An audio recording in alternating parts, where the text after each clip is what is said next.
आपका मैं आभारी हूँ क्योंकि मुझे आप जल्द बुलाए और अपनी बात रखने के लिए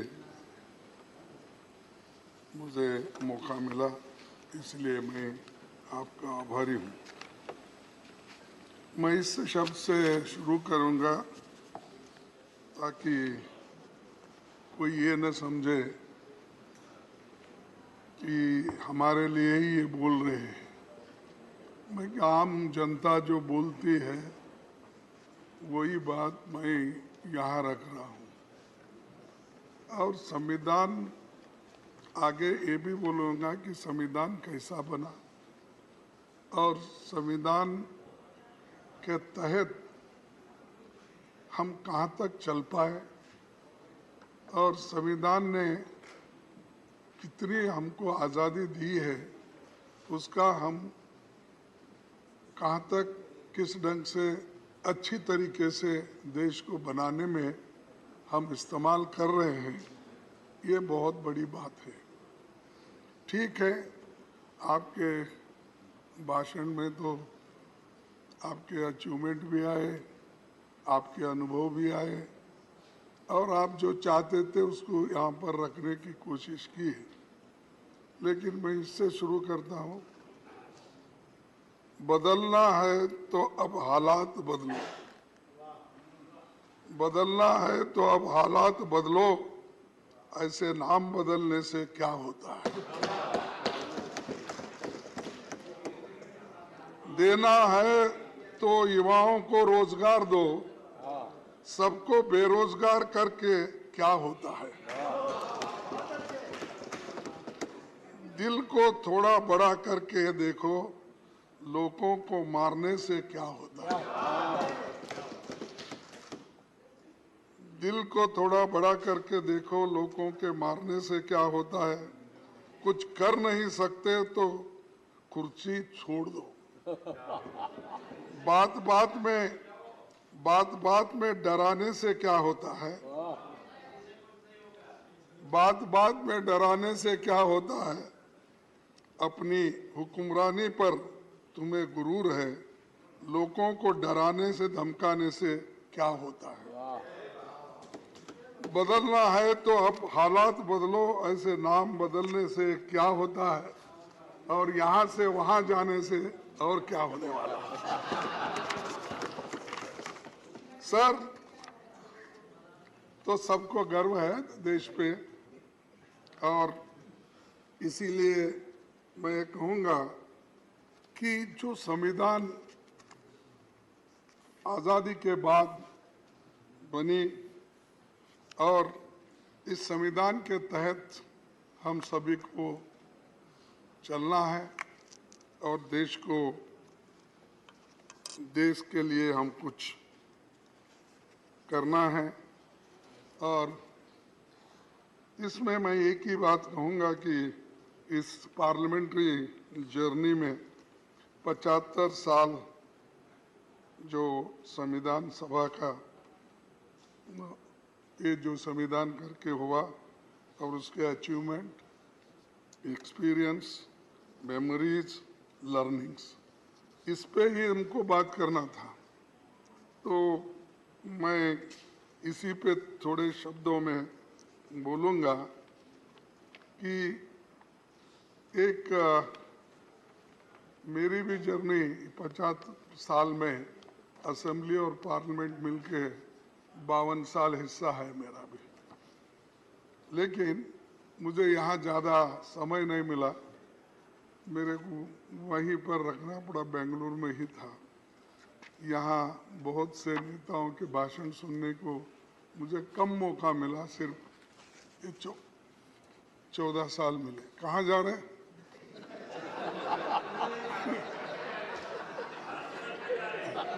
नहीं, बड़ी गड़बड़ी में जा रहे थे तो मुझे लगा, बड़ी गड़बड़ी में जा रहे तो मुझे लगा, तो इसलिए पूछा। ये टच करना कानून का उल्लंघन भी है। अब ये साहब, हमारे हाउस में उल्लंघन बहुत होते हैं, फिर भी आप दिलदार हैं, उसको संभाल लेते हैं, उसीलिए मैं बोला उसको संजय सिंह को और चड्डा को बुला लो। आगे आगे वही चिंता थी मेरे को, उधर गए फिर क्या।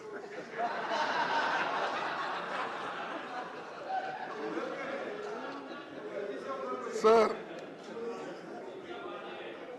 ये संविधान सभा, ये भवन आजाद भारत के सारे बड़े फैसलों का गवाह है और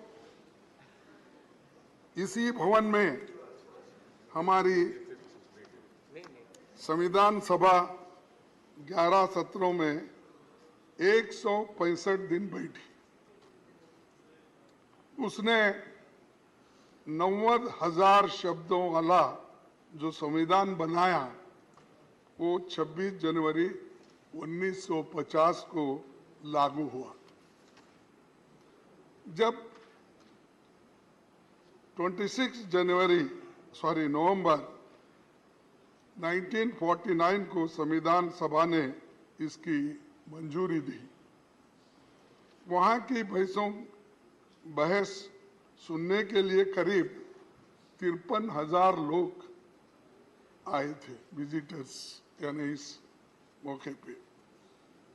सभापति जी, आपने अपने जयपुर के पीठासीन अधिकारी सम्मेलन में संविधान सभा के 11 सत्रों के व्यवधान रहित संचालन को एक आदर्श स्थिति कहा था, यानी किस ढंग से वो चला और कितनी अच्छी थी, यह आपने जयपुर के अपने मीटिंग में अपने वक्तव्य में कहा।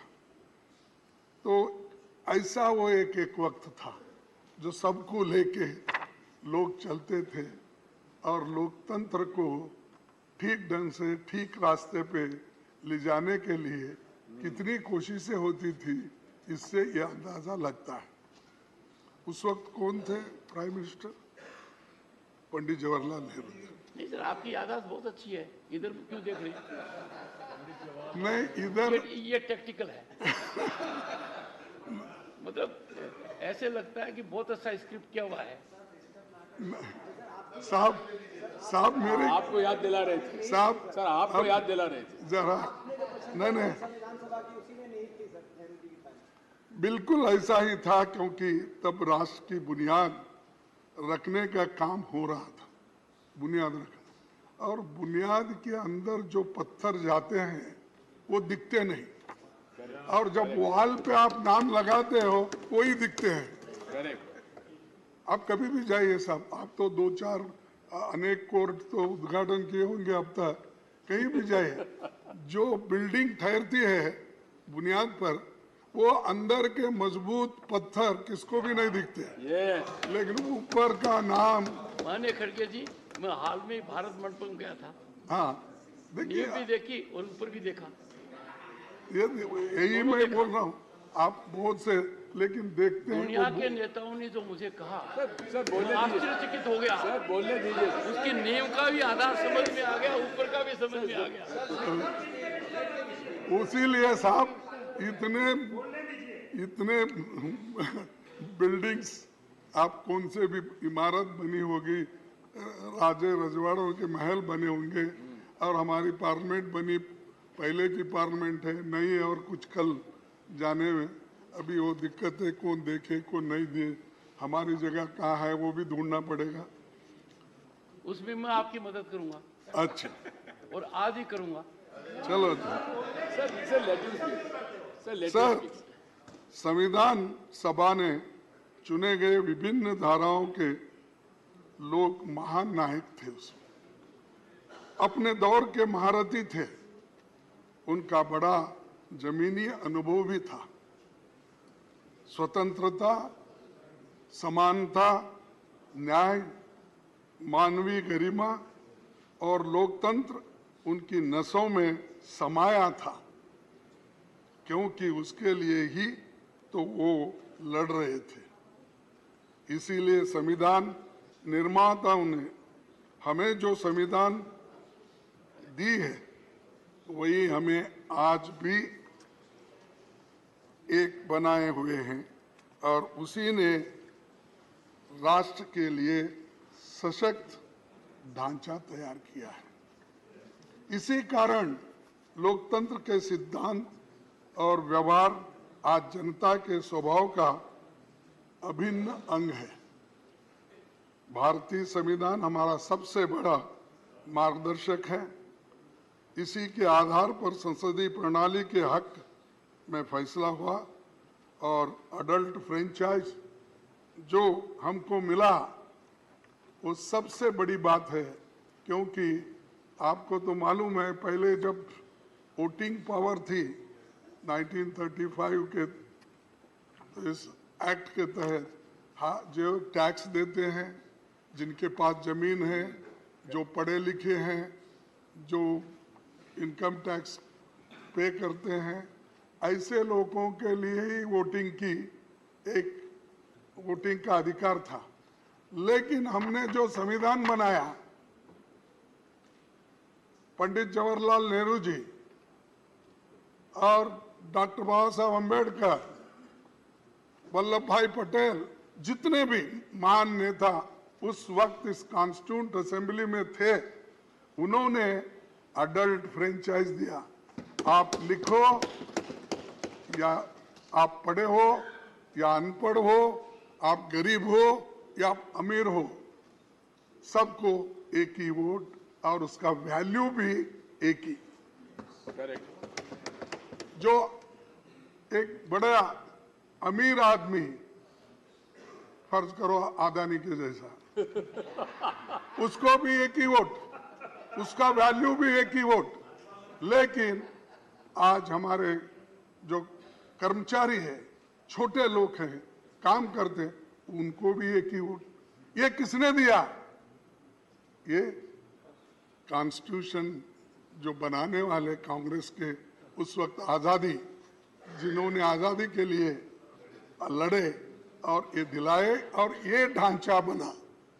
इसीलिए आज भी अडल्ट फ्रेंचाइज से ये देश जिंदा है, एक है और इंक्लूसिव है। और ये इंक्लूसिव बोले तो थोड़ा सा डर होता है उनको। इंक्लूसिव बोले तो फिर इंडिया, उसको क्या करते हैं छोटा करने के लिए, हमारे नड्डा साहब इंडी बोलते हैं। ठीक है, उसीलिए तो बोलो नाम बदलने से कुछ नहीं होता। इंडी बोलो और कुछ भी बोलो, हम है इंडिया। अरे आप कुछ भी बोलो, हम सब इंडिया। अरे बैठो, अरे आप क्यों बात करते? बेंगलुरु से आए हैं, चुप बैठो। राजस्थान से बेंगलुरु। हमारे नायकों ने बहुत मंथन करके जो संविधान दिया, वो जनता की आकांक्षा को खरा उतरा है। बाबा साहब संविधान सभा के अपने अंतिम भाषण में उन्होंने ये कहा था, मैं ये कोट करना चाहता हूं, अगर आपकी इजाजत है तो। इजाजत है?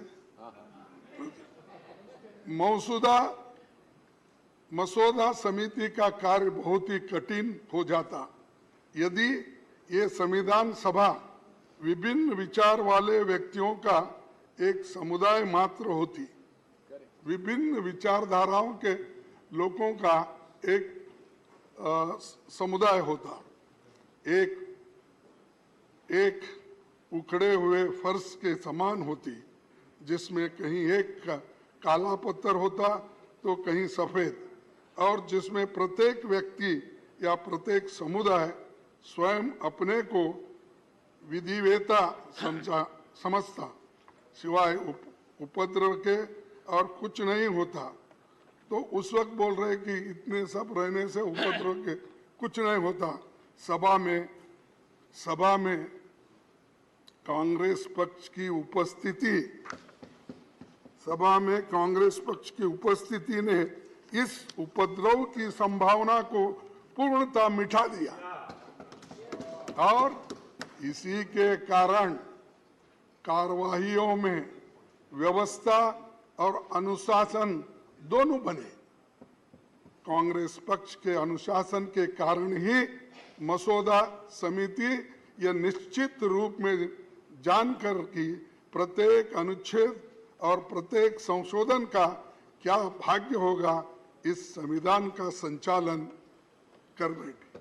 तो ये कांग्रेस के लिए बाबा साहब अम्बेडकर ने कहा है कैसा संविधान बना, क्योंकि उस वक्त इतने डिफरेंट लोग थे, इंटेलिजेंट लोग थे, और एक दूसरे से वो अगर लड़ते भी तो बाहर आकर एक होते थे। वो कभी किसी के ऊपर कुछ नुक्ताचीनी करके बैठते नहीं थे। सर, मैं और एक आपको बात बताना चाहता हूँ कि ये बाबा साहब अम्बेडकर ने ड्राफ्टिंग यानी संविधान बनाने के लिए कितनी कोशिश की है, बहुत लोगों को मालूम नहीं। चुपी ये कहते हैं ड्राफ्टिंग कमेटी चेयरमैन थे, वो क्या ये क्या, ऐसा बोलने वाले बहुत हैं, क्योंकि कोई व्यक्ति को हम नहीं चाहते। ये खासकर ये हमेशा ये दलितों की हालत होती है, तो जब उन्होंने इतना कष्ट करके रात दिन बैठ के जो संविधान उन्होंने बनाया, इसीलिए उसमें एक टीटी कृष्णमाचारी का एक कहावत अपना स्टेटमेंट है, मैं आपके सामने पढ़ के। संविधान का निर्माण करने वाली चुनिंदा 7 सदस्यों की ड्राफ्टिंग कमेटी में सबसे बड़ी भूमिका डॉक्टर अंबेडकर ने बना। 7 लोगों, इसमें क्या होता, क्योंकि उसके एक सदस्य ने वो 7 में एक सदस्य त्याग पत्र दिया, कितने बचे? 6। एक सदस्य का निधन हो गया, कितने बचे? 5। जबकि एक अमेरिका चले गया, बचे 4। एक सदस्य रियासत के कार्यों में व्यस्त रहे और 2 सदस्य दिल्ली से दूर थे। उनकी सेहत खराब होने के कारण कम मौजूदगी होती थी, तो सारा दारोमदार बाबा साहब अम्बेडकर की। ये इतिहास है, हम इसको कभी नहीं कहते। ये बार बार यही बोलते, ड्राफ्टिंग कमेटी के ये थे, सब मेंबर्स ने मिल। अब ये टीटी कृष्णमाचारी जो मेंबर थे उसके कॉन्स्टिट्यूंट असेंबली के, और खासकर इस ड्राफ्टिंग कमेटी के मेंबर थे, उन्होंने ये बात कही। तो एक व्यक्ति देश बदलने के लिए, संविधान को मजबूत करने के लिए, लोकतंत्र को मजबूत करने के लिए और कॉन्स्टिट्यूशन को जीवित रखने के लिए सबसे कंसल्ट करके कंसेंसस जो बनाते हैं, वो किसके जमाने में हुआ? वो कांग्रेस ने किया। उसकी रक्षा के लिए हम लड़ रहे हैं, उसी के लिए हम तैयार हो गए हैं। सब कुछ हम ये नहीं समझते, हम जो कहेंगे वो हमको मिलेगा। हमारा एक सभी का एक इरादा है कि जो चीज इतने कष्ट से, इतने मेहनत से कमाई है, उसको हम गुमाना नहीं चाहते। तो इसलिए सर, आपको और एक यही बात करूंगा कि इसके बाद 1950 में भारत ने जब लोकतंत्र अपनाया तो बहुत से विदेशी विद्वानों को लगता था कि यहाँ लोकतंत्र विफल हो जाएगा, क्योंकि ये करोड़ों अंगूठे छाप लोग हैं। तब ब्रिटिश प्रधानमंत्री, आपको तो मालूम है, फिर मैं बोलने की आवश्यकता नहीं है, फिर भी चर्चिल ने यहाँ तक कहा था, अंग्रेज चले गए तो उनके द्वारा स्थापित न्यायपालिका, स्वास्थ्य सेवाएं, रेलवे और लोक निर्माण का पूरा तंत्र खत्म हो जाएगा, ये चर्चिल ने कहा। यानी इतना अंडरमाइन किया हमको कि ये लोग अनपढ़ है, अंगूठे छाप है, ये लोग क्या करेंगे, डेमोक्रेसी को कैसा टिकाएंगे। लेकिन हमने टिका के दिखाया, हमने इसको मजबूत करा, इसका संरक्षण किया, और बार बार हमको टोका जाता है, 70 साल में आपने क्या किया। अरे 70 साल में तो यही किया हमने, इसको मजबूती दी, इसको मजबूती दी हमने, लोकतंत्र को बचाया हमने और संविधान को लेकर हमने आगे बढ़े। और बार बार आपके पास कुछ नहीं बोलने के लिए ये बोल तो जाओ, और कितने दिन बोलते बोलते जाओ। सर, तब वर्ल्ड वॉर 2 में, उसके बाद में 7 आजाद हुए देशों में सैनिक तानाशाही थी, फिर भी हमारे लोग मजबूती के साथ इस देश में इस संविधान को टिकाया, डेमोक्रेसी को टिकाया। लेकिन हमारे यहाँ सत्ता का हस्तांतरण गोली या बंदूक से नहीं हुआ। महात्मा गांधी जी हमें जो आज़ादी दिलाए वो सिर्फ नॉन वायलेंस, नॉन कोऑपरेशन से, और इसीलिए हमारी जो संविधान में हमारी जो आदर्श हमारे सामने हैं, उनके वजह से आज सभी लोग इसका पालन करते हैं और इसको आगे ले जाते हैं। दूसरी बात मैं कहूँगा कि इस भवन में 75 सालों के दौरान देश की किस्मत बदली है और देश की सूरत बदलने वाली तमाम कानूनें यहाँ बनी हैं। जमींदारी एबोलिशन, छुआछूत मिटाने का, ओबीसी का आरक्षण के लिए कानून यहाँ बने, यहाँ तक कि ईडब्ल्यूएस के भी बने।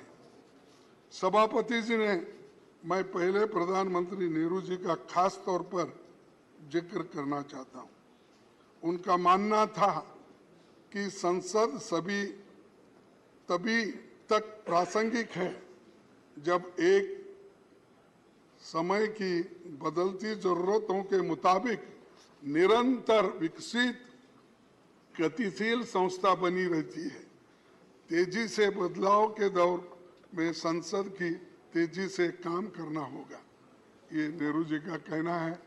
तो हम तो कोऑपरेट कर रहे तेजी से काम करने के लिए, लेकिन कभी कभी झगड़े की बात ही ज्यादा होती है। सर, नेहरू जी के पहले कैबिनेट में कैसा, यानी मैं ये बता रहा हूँ कि कैसे डेमोक्रेटिक वे से पहले चलती थी। नेहरू जी के कैबिनेट में वो सबको अपने साथ लेके चलते थे। उन्होंने जो पहली कैबिनेट बनाई उसमें सबसे योग्य लोगों को शामिल किया। जो कांग्रेस में नहीं थे वैसे 5 लोगों को शामिल किया। साहब, उन्होंने तो 5 अपोजिशन के लोगों को शामिल किया, उनसे सहमति नहीं होती थी उनको किया। आप तो हमारी छाया भी नहीं देखना चाहते। उन्होंने पहली कैबिनेट बनाई थी बाबा साहब और श्याम प्रसाद मुखर्जी साहब समेत 5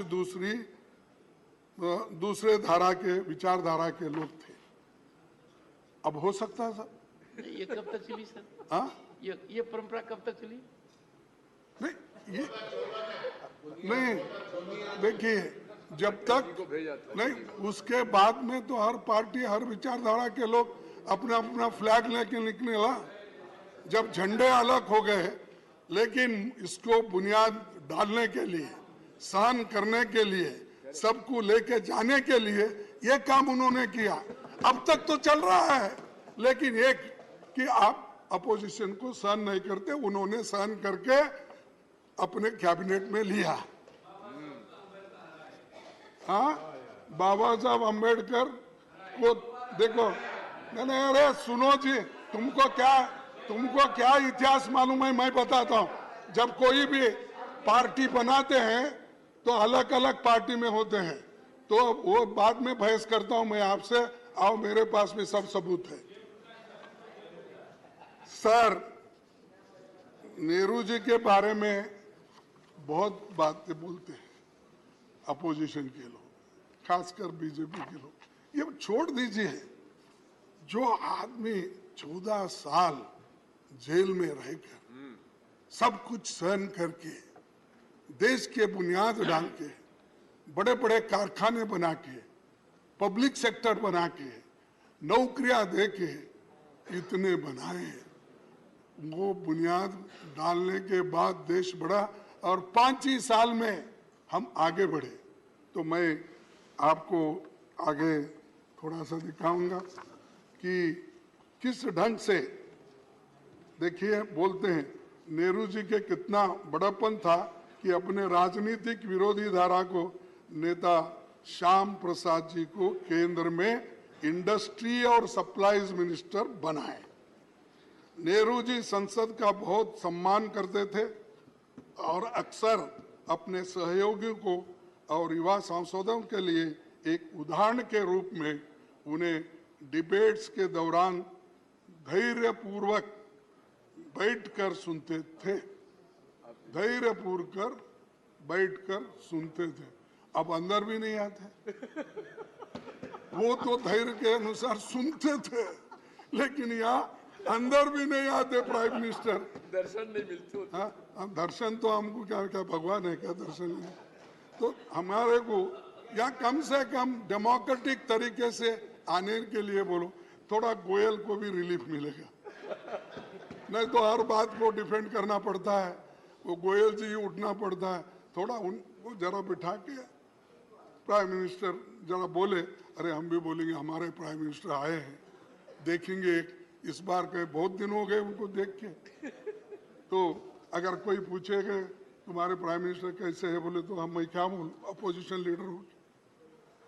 तो ये सर, ये इसलिए कह रहा हूं कि एक संसद को जानकारी। अरे क्यों भाई, आपका तारीफ किया मैं।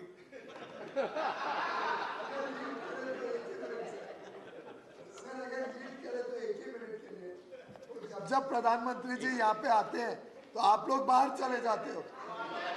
नहीं, अब ऐसा है, जब वो नहीं, वो जब वो आते हैं हम बाहर चलते हैं ना, तुम पहले ही भगाते हो हमको, कुछ कह के झगड़े निकाल के। चलो छोड़ दीजिए। नेहरू जी, अरे सब मालूम है आप कहाँ बिठाते कैसा करते। सुनो, अब नेहरू जी महत्वपूर्ण मुद्दों पर लगातार विपक्षी नेताओं से मिलते रहते थे। प्रमुख मुद्दों पर बहस के दौरान सांसदों की बातें ध्यान से सुना करते थे। नेहरू जी ने तो यहाँ तक कहा था, मुझे इस सदन की शक्तियों से ईर्ष्या है और मैं नहीं चाहूंगा कि कोई उन शक्तियों को सीमित कर दे। यानी इतना बड़ापन, मैं किसी को सीमित करना नहीं चाहता, सुनना चाहता हूँ, सबकी ओपिनियन लेना चाहता हूँ। तो ये बात उन्होंने कही। आज क्या होता है, कोई सुनने के, हमारे को सुने तो भी हमारी बात सुनने के लिए कोई नहीं आते, बार बार यही कहते हैं कि अब उन्होंने कहा। नेहरू जी के विचार था, मजबूत विपक्ष न होने का अर्थ है व्यवस्था में महत्वपूर्ण खामियां हैं। अगर मजबूत विपक्ष नहीं है तो वो ठीक नहीं है, नेहरू जी का कहना। अब तो मजबूत विपक्ष है तो उसको ईडी, सीबीआई कमजोर कैसा करना, कमजोर कैसा करना इधर है। अगर कोई है भी है, इमीडिएटली उसको लेना, कमजोर करना, फिर वॉशिंग मशीन में डालना, क्लीन होके बाहर आना, वहीं पर परमानेंट है। सर, लेकिन आज क्या हो रहा है ये सब देख रहे हैं। संसद में पीएम साहब कभी कभार आते हैं, जब आते हैं तो इवेंट बनाकर चले जाते हैं। मणिपुर साहब, आपको तो मालूम है 3 मई से आज तक दंगे चल रहे हैं, आज तक लोगों को मार रहे हैं, घर जला रहे हैं, आज एक मर गया। तो कितने इसके बारे में एक स्टेटमेंट दो। हमने इतनी कोशिश की साहब, जरा आप। कोशिश तो मैंने की थी। नहीं, आपने की कोशिश थी तो मेरी तरफ से थी सब। नहीं कि हर हालत में चर्चा हो, नहीं आधी रात तक चर्चा हो। बोलने दीजिए। सर, शक्ति जी। नहीं आप, अरे भाई तुम क्यों ये उनको इरिटेट करते हो। सर, आप तो कोशिश किए हैं, लेकिन आपके बातों को भी वो नहीं मानते। ये मुश्किल है ना। आप हमको बोलते हैं, इसीलिए हम बार बार आपके तरफ देखते हैं। तो जब हम आपके तरफ देते हैं, तो फिर आप उनके तरफ देखते हैं। तो इसलिए खड़गे जी, मैं मजबूर नहीं हूँ, मजबूत हूँ। आप मेरी मजबूत बात को मानते तो नहीं लोकसभा से पहले चर्चा होती, ज्यादा नहीं। सार्थक चर्चा होती। अरे साहब, मणिपुर डेमोक्रेसी पर में प्रधानमंत्री और गृह मंत्री ने लोकसभा में कहा, मैंने बड़ी कोशिश की कि इस सदन में व्यापक चर्चा हो, आपने होने नहीं दी सर। नहीं, आपने नहीं होने दी। ये देखिए 267 सर 267 ये देखिए, ठीक। अरे वो बात गई, जाने दो, बात गई है और रात गई कुछ। सर नंबर में नहीं आते। लेकिन आज क्या हो रहा है इम्पोर्टेंट बात। ये सब देख रहे हैं।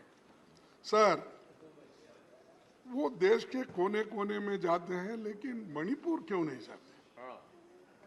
सर पहले आपको शिकायत थी कि वो आपकी कॉन्स्टिट्यूंसी में क्यों गए? नहीं बोल, आपने यहाँ पर कहा था।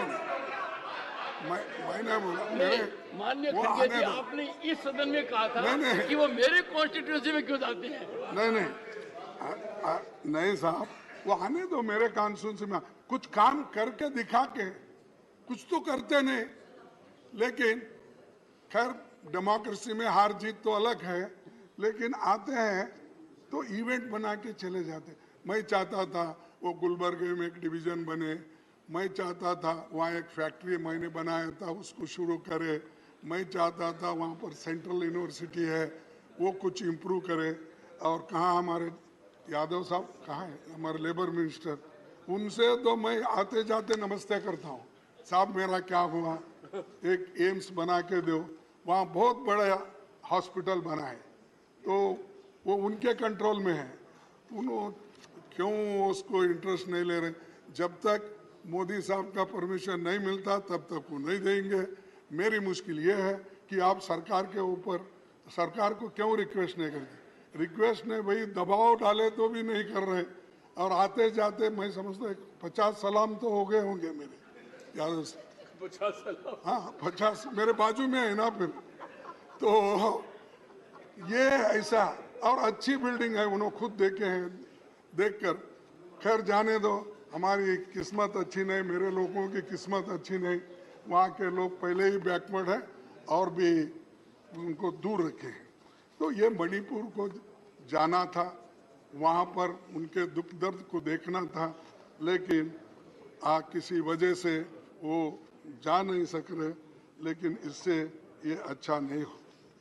सर, सभापति जी, अटल जी ने अपने कार्यकाल में 21 बार बयान दिया। अटल जी ने अपने कार्यकाल में 21 बार बयान दिया 6 साल में। डॉक्टर मनमोहन सिंह जी ने 30 बार बयान दिया। केवल हमारे मौजूदा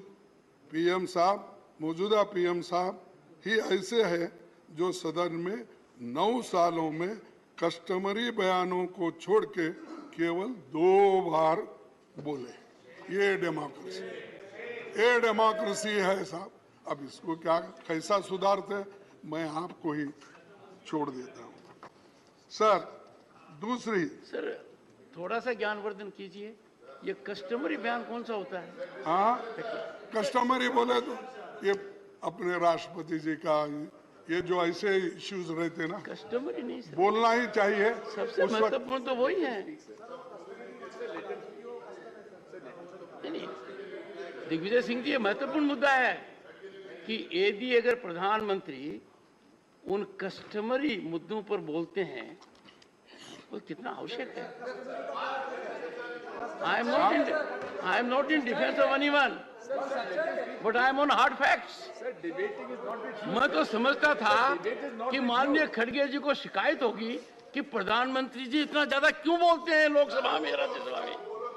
साहब नहीं साहब, सुनो, नहीं साहब, I will ask the secretariat नहीं have full update on this and No, no. inform leader of the opposition. नहीं In next 3 आप, days. आप अपने स्टाफ को पूछिए, अटल बिहारी वाजपेयी 21 बार बयान दिए। बयान देना अलग है, कस्टमरी जो उत्तर देना हर चीज पे, जो राष्ट्रपति के इस पे भाषण देना, वो अलग है। तो ये 21 बार बयान जो वाजपेयी साहब ने दी, अलग अलग ओकेजन पे दिए सो है। वैसा ही मनमोहन सिंह जी ने 30 बार दी, ये अलग अलग ओकेजन में दी। ये बात मैं बोल रहा हूँ, वो भाषण देते नहीं, बोलते नहीं, बाहर बहुत बोलते हैं, इतना बोलते हैं वो हजम ही नहीं होता हमको, इतना बार बोलते हैं। साहब, वो आपने बोला कि मैंने तो चांस दिए तो भी आप लोग नहीं बोलते हैं, चर्चा नहीं करते। सर, हमने पहले 267 में 7 बार इस सदन में 267 में 7 बार चर्चा हुई। क्वेश्चन आवर सस्पेंड करके 10 बार चर्चा हुई। कितने सालों में? हाँ, कितने सालों में? कितने सालों में? In how many years? देखो, मैं कह रहा हूँ ये सदन में जो हुआ है, लेकिन आप एक बार भी नहीं कर आप रहे। मुझे कटघरे में खड़ा कर रहे हैं, इसलिए आपसे संरक्षण मांग रहा हूँ कि जो फिगर दे रहे हैं, आपके हाथ में जिन्होंने फिगर ठीक दिया है, है, मैं वो उनसे फिगर आपको पूछिए भेज दूंगा। कि कितने दशक में ये हुआ है। नहीं, मैं डेट वाइज, सर, मैं बहुत नरम दिल का आदमी हूँ। वो फिगर दे दूंगा।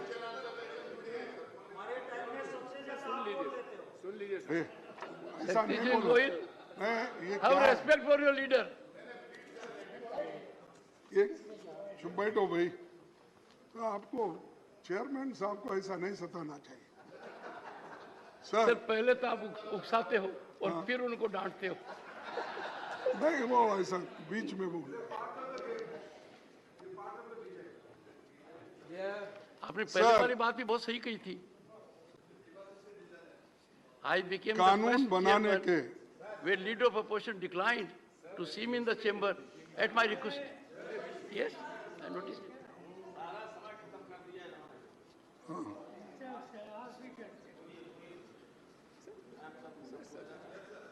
सर, संसद और विधानसभा जनता की सर्वोच्च प्रतिनिधि संस्थाएं हैं, जिनके माध्यम से जन आकांक्षाओं को अभिव्यक्ति मिलती है और बदलते समय में जनता की अपेक्षाएं बढ़ रही है। लिहाजा सदनों में स्तरीय चर्चा होनी चाहिए। इन चर्चाओं को पूरा देश लाइव देखना चाहिए। इसको जरा ठीक करिए। अब तो मेरा दिख रहा है, बाकी के वक्त तो किसी अपोजिशन का आता ही नहीं ज्यादा। वो जरा क्या कंट्रोल हमारे गोयल साहब करते हैं और फोन करते हैं, मुझे मालूम नहीं, लेकिन वो बोल दीजिए। कम से कम हमको तो बाहर चांस नहीं मिलता, यहाँ तो चांस मिलता है, तो जरा दिखाते दीजिए। जनता के सवाल उठा सकते हैं। अब जब भी हमारे ये अभी तेलंगाना के नेता उठा रहे थे, ऐसा उठते रहते हैं, हम डांटते रहते हैं, लेकिन वो जो कहते हैं कम से कम यहाँ अगर रजिस्टर हुआ तो बाहर भी मालूम होता है भाई हमारी बात कोई रखे। अब उसी लिए ऐसी चीजें संवैधानिक ये मुख्य है और संवैधानिक तरीके से हम जो काम करते हैं उसको आपका प्रोत्साहन मिलना चाहिए और सरकार का भी हमको देने का ये कोशिश होनी चाहिए। और ये संसद लोगों के हितों तथा अधिकारों का संरक्षक है और आप हमारे गार्डियन हैं और अगर हमारे ऊपर कुछ अन्याय हो रहा है फौरन आप हमारे अपने को संरक्षण देने वाले आप भी हैं। नहीं तो हम इतने कम लोग हैं, उतने सब लोग अगर हमको मारते पीटते रहेंगे तो फिर बाद में आपके पास कौन रहेगा, हमें रोना पड़ता। तो इसीलिए जरा आपका संरक्षण जरूरी है और मैं ये कहूँगा कोरोना के महामारी में भी बहुत कुछ कमियां थी, फिर भी हमारे देश में उसको भी ठीक ढंग से निभाने की कोशिश हो गई। लेकिन चंद जगह जैसा यूपी है, दूसरे स्टेट्स हैं, उसमें जो भी कमियां थी वो भी यहाँ पर हमने पहले चर्चा में लाए थे और उसका पूरा जिक्र यहाँ पर हुआ। पहले का जो 33 दिन का था 20 में, फिर उसके बाद 21 में 58 दिन था, फिर 22 में 56 दिन था। ये कोरोना के जो बड़े बड़े जो भी ये थे वो तो खत्म। सर सभापति जी, दुनिया भर में वैसे तो 19वीं सदी में निर्मित 2 दर्जन संसद भवन उपयोग में लाए जा रहे हैं। भारत में लोगों की दिल दिमाग पर 144 खंभों वाली ये गोल इमारत छाई हुई है। यही देश की आज़ादी के बाद से 75 सालों में सारे महत्वपूर्ण फैसले यहाँ पर हुए। इस इमारत की वास्तुकला पर भारतीय परंपरा की छाप है, लेकिन इसको नफरत से नहीं देखना चाहिए, क्योंकि इस सदन में नेहरू जी बैठे थे, अंबेडकर बैठे थे और बहुत से नेता, बड़े बड़े वल्लभ भाई पटेल, ये सब बैठे हैं। इसलिए भूल ही जाना, उधर ही जाएंगे, ऐसा शुरू हो गया। कल लेके जा रहे शायद, हमको अभी मालूम नहीं मुझे। सर सभापति जी, संसद का सबसे बेहतरीन कामकाज पहली लोकसभा में मैं बता रहा हूँ 1952 से 1957 के बीच सिर्फ 5 साल में माना जाता है कि जिसमें 677 बैठकें हुई, 319 विधेयक पारित हुए 5 साल में। और उस दौरान कानूनों पर हुई बहसें जिज्ञासा और केंद्र बनी हुई। संसद का मुख्य काम कानून बनाना है, लोगों को सशक्त बनाना है, इसीलिए ये नीतियाँ यहाँ पर तय होती थी और सभी लोग एक मत से ऐसे नीतियों को सपोर्ट करते थे। सर राज्यसभा और लोकसभा में एक से एक अनुभवी संसद आज भी है, पहले भी थे, और उसके लिए सबको जरा बोलने की आज़ादी भी मिलनी चाहिए, क्योंकि अगर बोलने की आज़ादी नहीं मिली, सिर्फ हम लोग, हो सकता है मेरी भी गलती हो सकती है, नहीं बोल के नहीं बोलता, लेकिन मेरी गलती, एक छोटा गलती को, मेरे छोटे गलती को आप बहुत बड़ी सजा देते हैं, और वो इतना बड़ा गलतियां करते हैं, सारा देश देखता है, सब उधर माफ कर देते हो। तो इसीलिए मैं कृपया करके दोनों बैलेंस करके चलिए, दोनों बैलेंस करके अगर चलेंगे तो हमको भी एक मौका मिलेगा बार बार आपको कहने का, विनती करने का, ये सब चीजें होती। सर और एक कानून बनाते समय बिलों की स्टैंडिंग कमेटी में छानबीन के लिए नहीं भेजा जाता, तो कम से कम ये तो करना चाहिए सर, ये तो आपको हक है। नहीं, इस बिल में खामियां हैं, इसीलिए इसको स्टैंडिंग कमेटी को भेजना चाहिए। और इसके लिए सभी लोग, मैं आपको उदाहरण के तौर पर चंद चीज़ें बताऊँ। कमेटियों को भेजे जाने वाले बिल्स का प्रतिशत 2009 और 14 के दौरान 71% था, 71% था। वहीं 16वीं लोकसभा में 2014 से 2019 के बीच घटकर 27% हो गया, रह गया। और 2019 के बाद इसमें इतनी गिरावट आ गई 13% रह गया।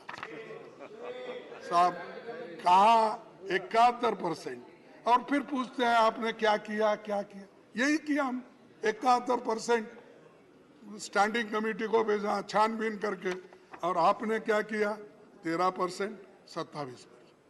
ये इससे बिल कैसे स्क्रूटनाइज होंगे? वो जैसा दिल में आया वैसा हो जाएगा। फिर बाद में हम पछताएंगे, फिर सुप्रीम कोर्ट बोलेगा इसको छानबीन करके नहीं लाए, और वहाँ के सभी एमपी और राज्यसभा के मेंबर, लोकसभा के मेंबर शायद अनपढ़ होंगे, समझते नहीं, वैसा ही भेज दिए। तो उधर से एक टिप्पणी हमको सुप्रीम कोर्ट से, बाकी के जनता लोग ये कहते हैं कि भाई हमारे बारे में ये सोचते नहीं, सोच कर कानून नहीं बनाते। लेकिन आप गड़बड़ी में इतने कानून भेज देते हो, वो बुलेट ट्रेन से भी फास्ट आता है, बुलेट ट्रेन से भी फास्ट बिल पास होते हैं। तो इसीलिए सर मैं अभी 5 मिनट लूंगा, फिर आपको बोर नहीं करूंगा। ठीक है, आपने देखा समय खत्म हो गया 5 मिनट से। Go ahead. आज आलम यह है कि सरकार विधेयकों को सीमित समय में पारित कराने से लेकर सदनों की बैठक कम से कम कराने की कोशिश में चली। इस कारण कानून की गुणवत्ता वैसी नहीं रहती जो व्यापक विचार मंथन या छानबीन से गुजरे कानूनों की होती है।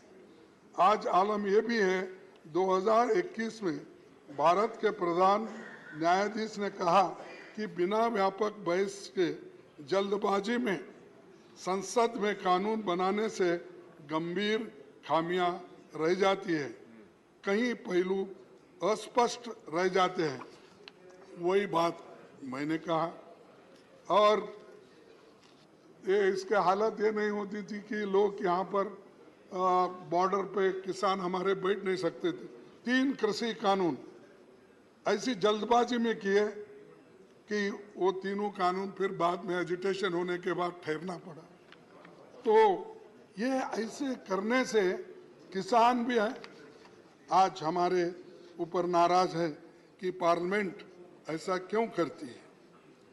और एक सर, 30 जनवरी 2011 को तत्कालीन विपक्ष नेता अरुण जेटली जी ये बात किए थे। संसद का, क्योंकि हमारे को बार बार वो बोलते हैं आप गए, भाग गए, नहीं सुने, ये बोलते हैं, लेकिन हम जब अपनी बात रखने की कोशिश करते हैं, हम ये नहीं कि किसी से झगड़ा करना, डिस्टर्ब करना, शांति के साथ जब अपनी बात को नहीं रख सकते तब लोग हमारे इरिटेट होते हैं कि हम इतनी कोशिश करके लोगों के मुद्दों को आपके सामने रखना चाहते हैं, मौका नहीं मिल रहा। ये होता है, किसी से दुश्मनी नहीं है, हम सब एक ही है और सभी मिलके ही देश के भलाई में सोचते हैं। तरीके अलग अलग होंगे। सर, राज्यसभा में इस जगह बैठते थे तत्कालीन नेता विपक्ष अरुण जेटली ने 30 जनवरी 2011 को कहा था, संसद का काम है चर्चा करना, लेकिन कई मौकों पर जब मुद्दों का अनदेखी होती है तो अवरोध पैदा करना लोकतंत्र के हित में होता है। मैं और एक बार पढ़ूं सर, आगे पढ़ो। अच्छा, होती है, अवरोध पैदा करना लोकतंत्र के हित में होता है, लिहाजा संसदीय अवरोध को अलोकतांत्रिक नहीं कहा जाता, नहीं कहा जा सकता। तो ये उन्होंने जो सिखाया वही काम जब हमारे तरफ से होता है हमारे को ठोकते जाते हैं।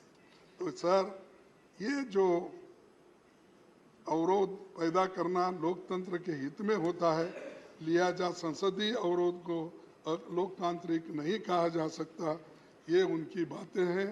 और मैं ये भी आपको कहूँगा कि उस हाउस में सुषमा स्वराज भी यही बात कही थी, संसद को न चलने देना भी अन्य तरीकों की तरह लोकतंत्र का एक रूप है।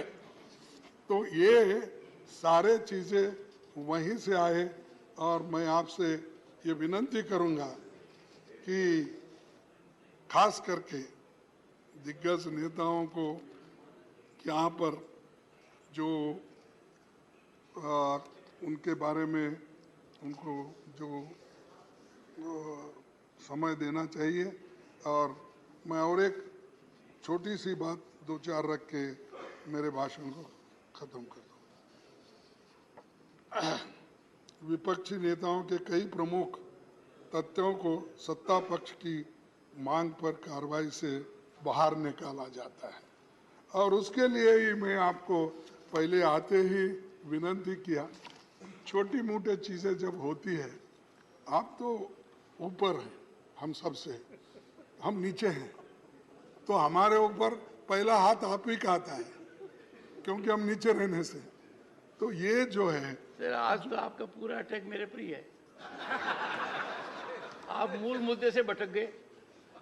नहीं नहीं, आप खुद देखेंगे कि आपने क्या कहा है अब तक, विषय से बिल्कुल भटक गए सर, नहीं नहीं दूर दूर तक चले गए। साहब, ये तो मैं समय और देश की जनता उम्मीद करती थी कि यहाँ से ऐसा मैसेज जाएगा कि आगे का रास्ता कैसे होगा। जैसे देखो साहब, एक सेकंड, आपने खड़गे जी कहा, कौन बोल रहे हैं? You must learn to be decorous. He has yielded। पहली बार सदन में कुछ डेकोरम हो रहा है तो परेशानी क्यों होनी चाहिए?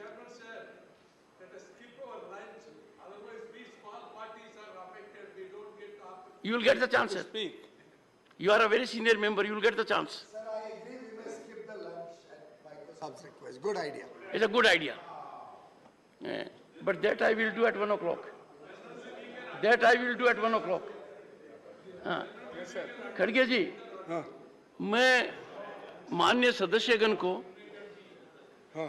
अपील करूंगा, और लगातार मैंने ये बात कही है और गहन चिंतन और मंथन के बाद कही है कि कब तक हम पास्ट प्रेसिडेंट को लेकर हाउस को डिस्टर्ब करते रहेंगे, कब तक हम डिस्टर्बेंस को जस्टिफाई करते रहेंगे। आप अंदाजा लगाइए खड़गे जी, मेरे पर क्या बीत रही होगी जब आप बोल रहे थे कि मुझे बोलने नहीं देते हो। मैं इतना आकलन करता हूं और दुखी होता हूं कि जहां पार्टिसिपेशन हो सकता था वहां आप लोग थे नहीं। मतलब आप अंदाजा लगाइए, if leader of the opposition would rise on this critical occasion to sanctify disturbance, disruption. आपने खुद कॉन्स्टिट्यूंट असेंबली को कोट किया है, वहां तो कभी नहीं हुआ। So why are you commentating on his speech? Jairam ji, Jairam ji, Let him finish. this is not a good habit. Let him finish. No, you are a victim of this habit. Don't have this habit. Don't have this habit. No, this is not a. When the honorable LOP has yielded, why are you being super LOP? Because you want to listen. You can't be. He doesn't need You assistance. want to listen to him. No. You want to listen to him, but it is regulated by the chair. Otherwise, come and sit here and control it. Every time, I have no desire to sit there. but even I if you desire to have, listen to him. even if you have, there is a mechanism. Sir, you are constantly No, interrupting him, sir. please, take your. So, माननीय खड़गे जी, this is a rare historic occasion where, after taking note of 75 years, we are required to unfold a vision for next 25-50 years. Sir, exactly. I know it. I know it what he knows. And in the entire discourse, you have focused on two things, sir. I find it. There is a debate between you and him, sir. Sir, This is the problem. There is no debate between him and you, sir. This is the problem, sir. Allowed to speak. The problem, Allowed to speak, sir.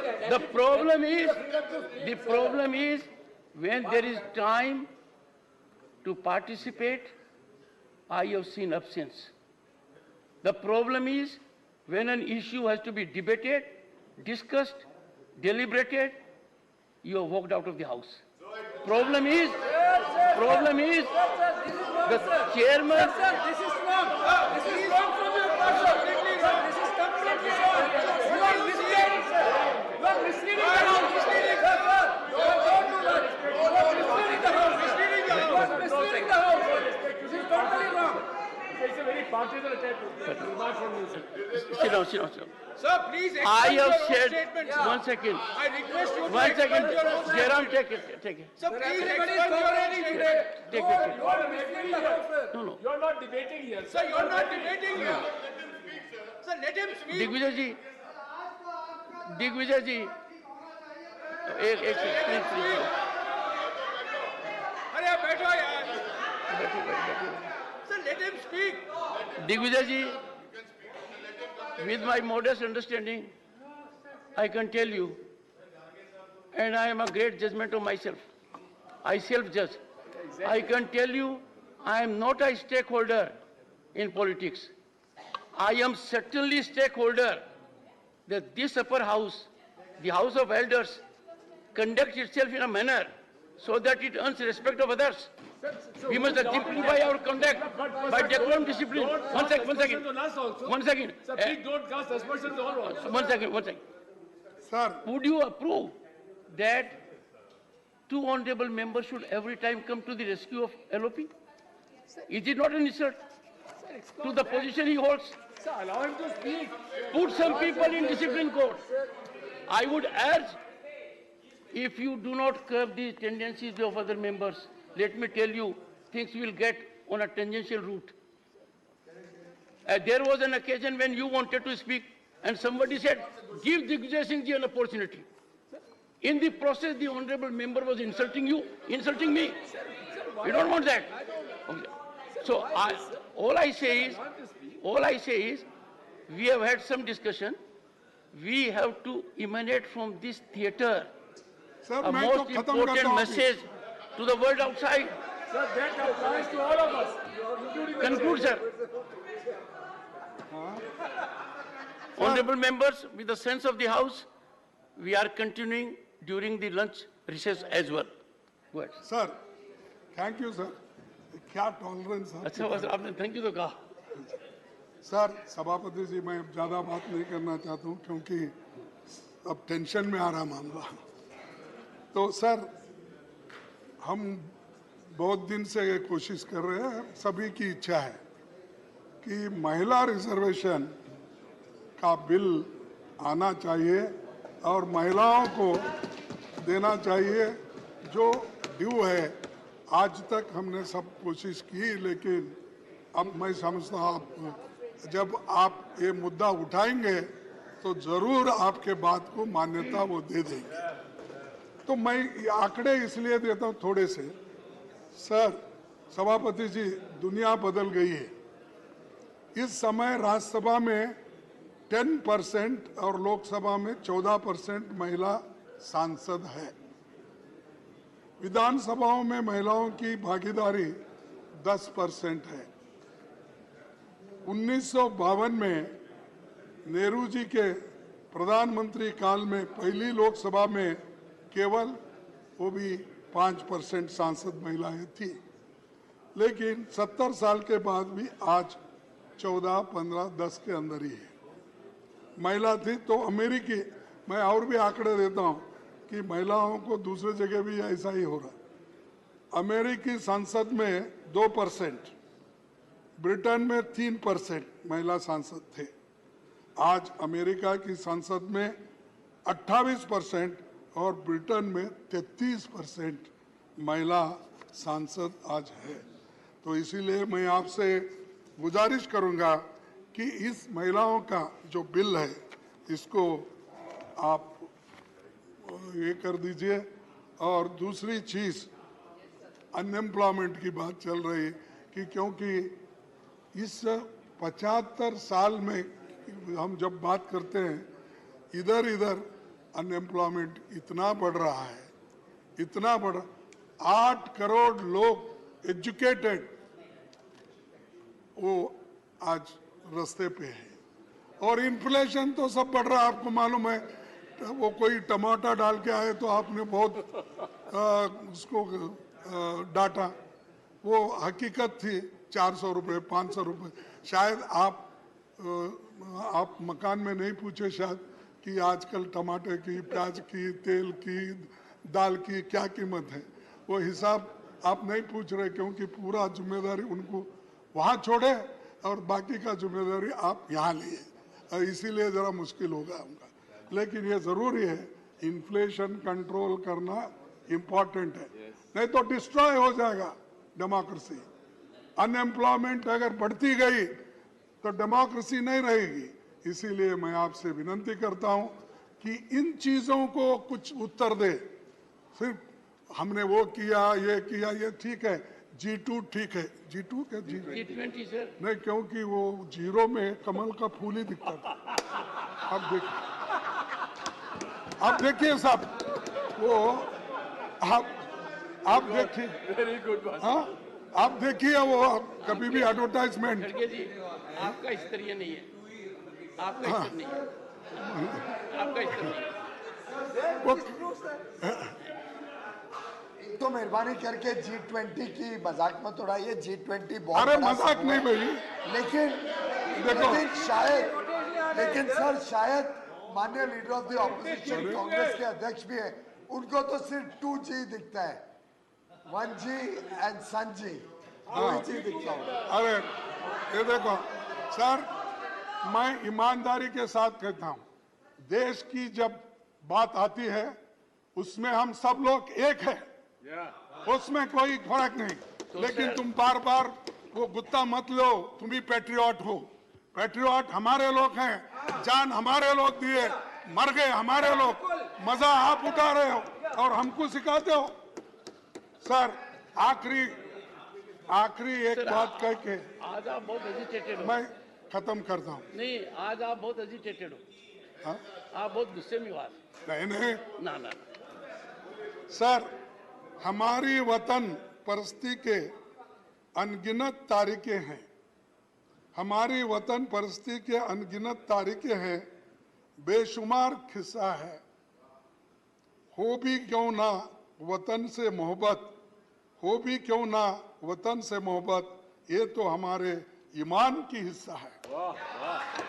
तो धन्यवाद sir, आपने इतना time दिया।